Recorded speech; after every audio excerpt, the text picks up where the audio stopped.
नमस्कार साथियों, online exam sir में आप सभी का स्वागत है। हम लोग लेवल 1 की सभी पोस्टों के ऊपर चर्चा कर रहे थे, जिसमें कि हम लोग दो ट्रेड पे बात कर चुके थे, दो डिपार्टमेंट पे।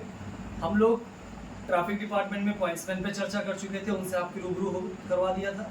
फिर मैंने आपका टीआरडी डिपार्टमेंट से रूबरू करा दिया था। आज हमारे साथ हैं इंजीनियरिंग डिपार्टमेंट के TM4 के कर्मचारी मोहित जी। तो मोहित जी, सबसे पहले तो आपका स्वागत है इस प्लेटफॉर्म पे कि आपने अपना कीमती समय हमारे साथियों के लिए निकाला।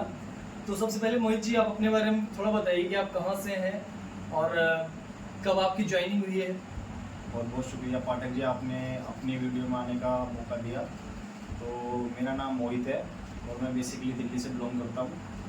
और इस प्रकार की जो आप वीडियो की सीरीज़ चला रहे हो वर्क प्रोफाइल की, ये बहुत ही बेनिफिट है। जो बच्चा तैयारी कर रहा है तो उसको पहले ही पता चल जाए कि जिस ट्रेड में या जिस फील्ड में मैं जा रहा हूँ उसका वर्क क्या है और उसका वर्क प्रोफाइल कैसा है, क्या वो मेरे अनुकूल सेट बैठ रहा है। जिस फील्ड में मैं जा रहा हूँ वो कैसा, उसके बेनिफिट क्या है और उसके लॉस क्या है, जो उसके जो फेजेस हैं वो कैसे मैं टैकल करूँगा, तो वो सब कुछ। अच्छा, तो मोहित जी, आपकी जो ज्वाइनिंग है वो कब हुई थी? तो मेरी ज्वाइनिंग 17 अप्रैल 2023 को हुई थी। अच्छा, 2023 ज्वाइनिंग हुई है आपकी। तो आपकी जो पोस्टिंग है ये किस सन की भर्ती है जिसमें आपका जो ज्वाइनिंग हुई है? ये बेसिकली 2019 की ग्रुप डी की जो वैकेंसी निकली थी रेलवे में, जिसका एग्ज़ाम कोरोना के बाद 2022 में हुआ था। अच्छा, आप देख सकते हैं कि यहाँ पर रेलवे में ये चीज़ें बहुत होती हैं। NTPC में भी ऐसा ही हुआ था। रेलवे क्या है, पूरी भर्ती इसको प्रोसेस कंप्लीट करने में 3 से 4 साल लग जाते हैं। पहले भी ऐसे ही हुआ था। इस बार क्या होगा पता नहीं है, लेकिन उम्मीद है कि आपको भी क्या लगता है इस बार जल्दी होने के चांसेस हैं? मुझे भी लग रहा है क्योंकि चुनाव लगे हैं। जो पहले लेट होने का कारण यही था, एक कोरोना जो आ गया था बीच में, लेट होने का कारण होता है। लेकिन इस बार जो है, जैसे कि आप देख रहे हैं RPO या अदर एग्जाम रेलवे के टाइम टू टाइम चल रहे हैं, तो इस बार भी हो सकता है कि मे बी ये अपने जो शेड्यूल के अकॉर्डिंग जल्दी ले लेंगे इस बार। अच्छा, चांसेस हैं। चांसेस। अच्छा, तो मोहित जी, आप अपने बारे में बताइए जरा, आपकी पोस्ट क्या है और आपका जो जॉब प्रोफाइल है, जो आपने काम वगैरह किया है, क्या होता है? तो जी, मैं वैसे इंजीनियरिंग डिपार्टमेंट में TM4 के पद पर हूँ। और यहाँ पर जो वर्क प्रोफाइल है वो यही है कि ट्रैक मेंटेन हमको रखना है और गाड़ी जो है स्मूथली जानी चाहिए और गाड़ी जो है ट्रैक सुरक्षित गाड़ी पास हो जानी चाहिए ट्रैक पर से। अच्छा, ट्रैक को पूरी तरीके से मेंटेन रखना है। ट्रैक में जो भी अवरोध है उसको साफ रखना है, यानी अगर कोई भी फॉल्ट होता है ट्रैक पे तो उसको एकदम क्लियर कराना ये आप लोगों की जिम्मेदारी होती है। अच्छा, आप लोग किसके अंडर में काम करते हैं? आपके ऊपर कौन है जिसके सेक्टर पे आप काम करते हैं? अच्छा, जेई के ऊपर सेक्शन इंजीनियर CPWI होता है। अच्छा, एक और अगर बोला जाए तो आप जो है PWI यानी कि जेई के अंडर में आप लोग काम करते हैं। बहुत सही है। अच्छा, आपने जॉब वर्क अपना बोला है, जो TM4 है उसका जो जॉब प्रोफाइल होता है उसमें आपको ट्रेन को स्मूथली चलाने के लिए, ट्रेन में कोई भी अवरोध ना हो, ये बेसिकली आपका काम होता है कि ट्रैक में अगर कोई भी दिक्कत आ रही है तो गाड़ी क्रॉस कर जाए, हाँ, उसको सेव कराना ये आप लोगों की जिम्मेदारी होती है। बहुत अच्छा है। अच्छा, आप ये बताइए, जब आपने वर्ष 2019 की भर्ती का जो एग्ज़ाम हुआ था, 2022 में शायद एग्ज़ाम हुआ था इसका, 2022 में, तो जब इसका एग्ज़ाम हुआ है तो आपने किस टीचर को फॉलो किया था? कौन सी किताब से कौन से सब्जेक्ट की प्रैक्टिस की थी? मैंने जो एग्ज़ाम की तैयारी करी थी इसकी, तो मैंने साइंस पे जो है फोकस थोड़ा किया था, क्योंकि मैं पर्टिकुलर इस एग्ज़ाम की तैयारी नहीं करता, ग्रुप डी की अदर एग्ज़ाम की तैयारी करता था, जिससे मेरी मैथ और रीजनिंग तो पहले से थी। और मुझे जो एक्स्ट्रा पढ़ना पड़ा वो थोड़ा साइंस में एक्स्ट्रा पढ़ना पड़ा, जिसके लिए मैंने साइंस मैग्नेट चैनल पर एक नीरज सर करके हैं और एक RW चैनल पर धर्मेंद्र सर है, उनसे मैंने फिजिक्स पढ़ी थी। और केमिस्ट्री और जो बायो है मैंने साइंस मैग्नेट पे नीरज सर से पढ़ी। अच्छा, तो बेसिकली बात करते हैं, होता क्या है, एक ऐसा सब्जेक्ट रीजनिंग होता है रेलवे में, डैम श्योर है अच्छे लेवल की आती है। रीजनिंग एक ऐसा सब्जेक्ट है, 35 क्वेश्चन आपके रीजनिंग के होते हैं और ऐसा सब्जेक्ट है कि ओवरऑल 90% जो लड़का है वो 30+ क्वेश्चन को हिट करता है। और अगर आपने वहाँ पर 30+ क्वेश्चन हिट नहीं किए हैं तो जाहिर सी बात है आप हजारों लड़कों से वहीं पे पीछे हो जाओगे। तो हम बेसिकली रीजनिंग की अगर बात करें तो रीजनिंग में आपने कौन सी किताब से प्रैक्टिस की थी या फिर किसी टीचर को आपने फॉलो किया था?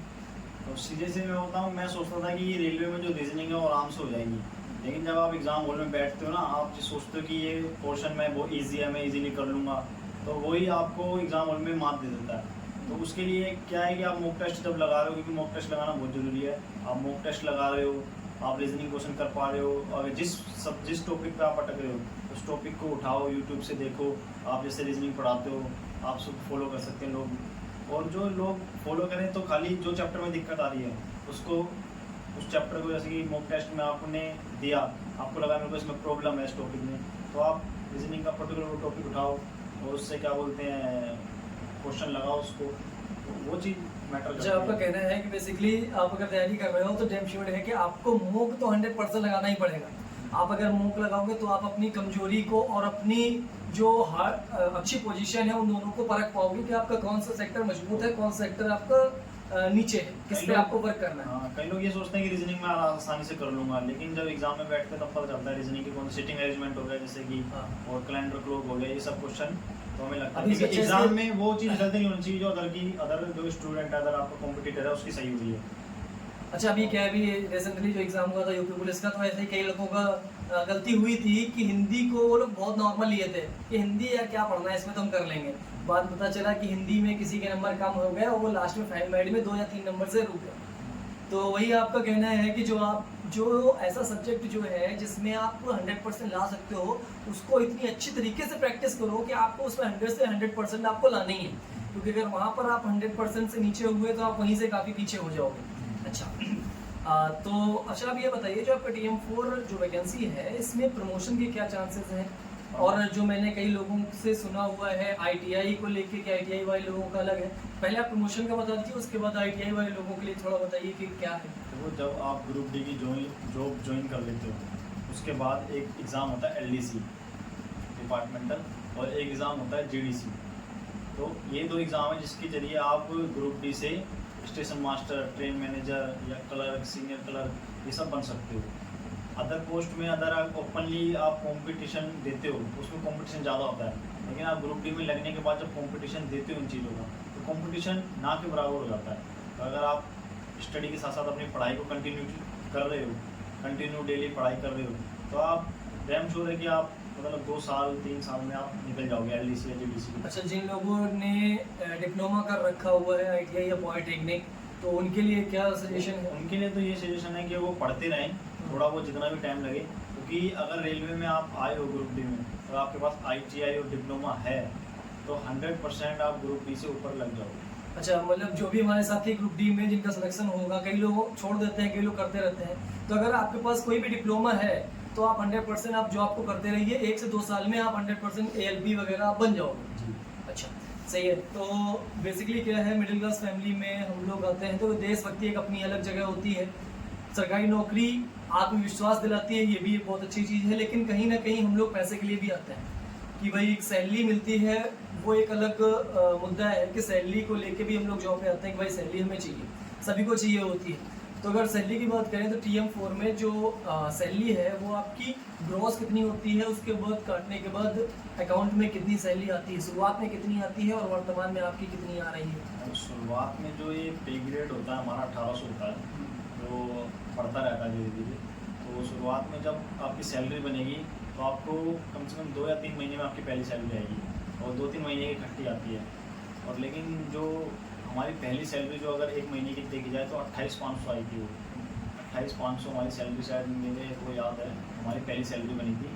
और जो पहली सैलरी आती है वो 2-3 महीने की इकट्ठी आती है, यानी आप जोड़ सकते हो 80,000, 70,000 या 1 लाख करीब बंदों की आ जाती है 3 महीने की, 90,000 या ऐसे। पहले आप शुरुआत में जब ज्वाइनिंग किए थे आप, तब बात अलग है, अब जो नए हमारे साथी हैं जब ये ज्वाइन करेंगे तब तक तो 8वां वेतन आयोग लग गया होगा, तो जाहिर सी बात है। लेकिन अभी गणना करना मुश्किल है कि कितनी सैलरी होगी, क्योंकि यहाँ अभी जो एम्प्लॉय हैं उनको वो भी गणना नहीं कर पा रहे हैं कितनी सैलरी बढ़ेगी, क्योंकि जिस तरह से DA बार बढ़ा है 2%, तो अभी कुछ कह नहीं सकते हैं।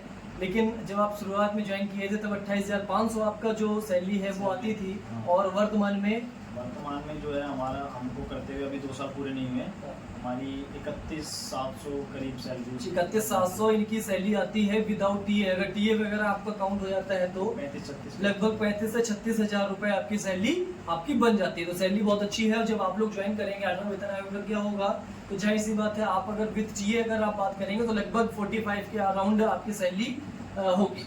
हाँ, 45,000 के आसपास आपकी सैलरी रही होगी जब आप लोग अब आके ज्वाइन करेंगे, क्योंकि आप 8वां वेतन आयोग लगने के बाद ही आप लोग ज्वाइन करेंगे। और आप लोगों को फैसिलिटीज़ क्या मिलती है रेलवे की तरफ से रहने के लिए? फैसिलिटी रहने के लिए क्वार्टर अच्छे हैं यहाँ पर वेस्टर्न अच्छा। रेलवे में, जहाँ पे मैं अच्छा, जो सरकारी क्वार्टर आपको मिलते हैं इसमें कितने कमरे मिलते हैं आपको? उसमें डिपेंड करता है, हमारा 3rd क्लास क्वार्टर है या फिर नहीं, जो अभी वर्तमान में जो आपको क्वार्टर मिल रहे हैं। जो क्वार्टर जो हमें मिल रहा है उसके अंदर 2 रूम हाँ, और मतलब पीछे की साइड में बालकनी टाइप है, खाली है, और क्या बोलते हैं वॉशरूम वगैरह जो उसमें और होता 2 रूम के साथ एक हॉल भी है। है। एक हॉल है बीच में। अच्छा, मतलब 2 किचन रूम है अलग है। पीछे आपको एक अच्छा क्वार्टर मिलता है, 2 रूम मिलते हैं, एक हॉल मिलता है, बालकनी एक पीछे साइड एक आगे साइड मिलती है, किचन अलग मिलती है, पार्किंग भी मिलती होगी, एक पार्किंग भी मिलती है। और जो सरकारी क्वार्टर होते हैं वहाँ पार्क भी कुछ होता है गवर्नमेंट का। हाँ, पार्क वगैरह बने हुए हैं इधर रेलवे कॉलोनी में। सरकारी क्वार्टर के अंदर मंदिर बना हुआ है, आपको पार्क। मंदिर और पार्क दोनों चीज आपको मिल जाएंगी। तो उसके बाद आने जाने के लिए जब आप कहीं आते जाते हो तो सरकार उसके लिए क्या करती है? उसके लिए सरकार हमें पास पीटीओ देती है अच्छा। आने जाने के लिए, ट्रैवलिंग पास पीटीओ जो हमारे। अच्छा, आप जब टिकट फीड करते हैं तो उसी में नीचे जैसे ही आप पास नंबर डालते हैं तो सब कुछ काट पीट के 0 हो जाता है। अच्छा, मतलब सरकार आपको पास भी देती है, रहने के लिए घर देती है, मेडिकल और फैसिलिटी देती है। अच्छा मेडिकल फैसिलिटीज भी देती है। रेलवे के अलग हॉस्पिटल होते हैं प्राइवेट? रेलवे के अलग हॉस्पिटल होते हैं, जो उम्मीद कार्ड हमारा एक बनता है रेलवे का, और उसमें मेडिकल फैसिलिटी काफ़ी अच्छी है। रेलवे के अलग हॉस्पिटल होते हैं जो रेलवे के ही होते हैं। उम्मीद कार्ड रेलवे कर्मचारियों को बनता है। आप वो उम्मीद कार्ड लेके रेलवे हॉस्पिटल में जा सकते हैं और वहाँ पर अपना पूरा इलाज मुफ्त में करा सकते हैं। कितना भी महंगा इलाज हो, आपका पूरा इलाज एकदम मुफ्त होगा। तो मोहित जी, आपको जो नए अभ्यर्थी जो कुछ दिन बाद कर्मचारी बन जाएंगे, सरकारी कर्मचारी, उनके लिए क्या मोटिवेट करना चाहेंगे? वो किस तरह से अपनी पढ़ाई को कंटिन्यू कर पाए? तो पाठक जो आप सीरीज चला रहे हो इस चीज़ की, ये बहुत से लोगों को बेनिफिट पहुंचाएगी। जो अगर मोटिवेट की बात की जाए तो आपको अपने माँ बाप को देखना चाहिए कि घर में आपको पढ़ने का मौका दे रहे हैं। बहुत से लोग होते हैं जिनको पढ़ने का मौका नहीं मिलता। तो सबसे बड़ा मोटिवेशन यही है कि हम अपने माँ बाप के जीते जी कुछ जॉब ले लें या कुछ काम ऐसा कर दें कि उनको प्राउड फील हो। तो वही सबसे बड़ा मोटिवेशन है। उसी के साथ पढ़ते रहो और एग्ज़ाम वगैरह की तैयारी करते रहो, और एक जगह आके रुकना नहीं चाहिए इंसान को कंटिन्यू काम करना ही चाहिए। अपना एक स्तर अपना उठाना ही चाहिए। ये नहीं कि आज हमारी ग्रुप डी में नौकरी लग गई तो उसके बाद हम कुछ ना करें, उसके बाद भी आदमी को निरंतर प्रयास करने चाहिए। सबसे बड़ा मोटिवेशन यही है। अच्छा, अभी जब स्टडी प्लान हम लोग बात कर रहे थे तो उसमें स्टडी प्लान में एक चीज़ मोहित जी ने बताई थी रीजनिंग को लेके कि जैसे हर एक एग्जाम में एक चीज़ आसान होती है, जैसे पुलिस में हिंदी आसान होती है, ऐसे ही रेलवे में रीजनिंग सबसे आसान सब्जेक्ट होता है। और रीजनिंग में आपको 100% आपको करना ही पड़ेगा, स्कोरिंग सब्जेक्ट होता है। अच्छा, तो हम आपको बता दें बेसिकली हम रीजनिंग के टीचर हैं। तो जिस भी व्यक्ति को जिस टॉपिक पे पूरा लेक्चर चाहिए, एक शॉर्टकट, मैं पूरे लेक्चर की बात नहीं करूंगा, मैं धारा प्रवाह नहीं पढ़ाऊंगा, शॉर्टकट के रूप में कि आपको बिल्कुल कैसे विद इन सेकेंड हम उस आंसर को सॉल्व कर सकते हैं। तो जिस भी चैप्टर को लेकर डाउट हो वो सारे चैप्टर आप कमेंट बॉक्स में कर दीजिएगा। हम उस चैप्टर के वीडियो शूट करके इसमें अपलोड कर देंगे। पीछे आपको व्हाइट बोर्ड दिख रहा होगा, अभी डिजिटल बोर्ड तो नहीं है, यहाँ पर व्हाइट बोर्ड है। व्हाइट बोर्ड में ही मैं पूरा वीडियो शूट करके डाल दूंगा। चलिए, ये बात तो अलग है। उसका बेनिफिट ये है ना कि हम खाली टाइम में जैसे बस में ट्रैवल कर रहे हैं, कुछ कर रहे हैं, तो छोटे छोटे हम क्लिप या वीडियो वगैरह चला के देख सकते हैं। उससे क्या वो चीज़ें हमें हमारे माइंड में क्लिक रहती है, वो चीज़ हम लंबे टाइम तक याद रखते, भूलते नहीं है। तो मैं भी यूट्यूब पे ये सब चीज़ें सर्च करता हूँ, और अब मैं आपका चैनल जैसे कि है, अब आप रीजनिंग वगैरह की वीडियो बनाओगे तो मैं कंटिन्यू कोशिश करूँगा। जैसे कि मैं जॉब पर हूँ या कहीं बस में ट्रैवल कर रहा हूँ तो मैं चैनल खोल के मैं भी देखता रहूँ। तो ये बहुत अच्छा आप जैसे ही है क्या, देखिए जब मैं भी रेलवे सेलेक्टेड हूँ, सबको पता है, तो मैंने भी वो सेक्टर वो लाइन मैंने भी फेस की है जो आज आप लोग कर रहे हो। तो जाहिर सी बात है, जो मैंने भी अपनाया था, जो मोहित जी ने अपनाया था, और मेरे लाखों साथियों ने जो चीज़ अपनाई थी, उन सभी लोगों से थोड़ा थोड़ा सजेशन लेके ही मैं वो तरीके तैयार करूँगा और आपको बेस्ट से बेस्ट प्रोवाइड करूँगा। तो जरूर बताइएगा। बाकी ये जो सीरीज चल रही है पोस्ट को लेके कैसी आपको लग रही है जरूर बताइएगा। मिलते हैं आपसे अगले वीडियो में, तब तक के लिए जय हिंद। मोहित जी आपको फिर से बुलाएंगे अगर कोई इंक्वायरी चाहिए होती है।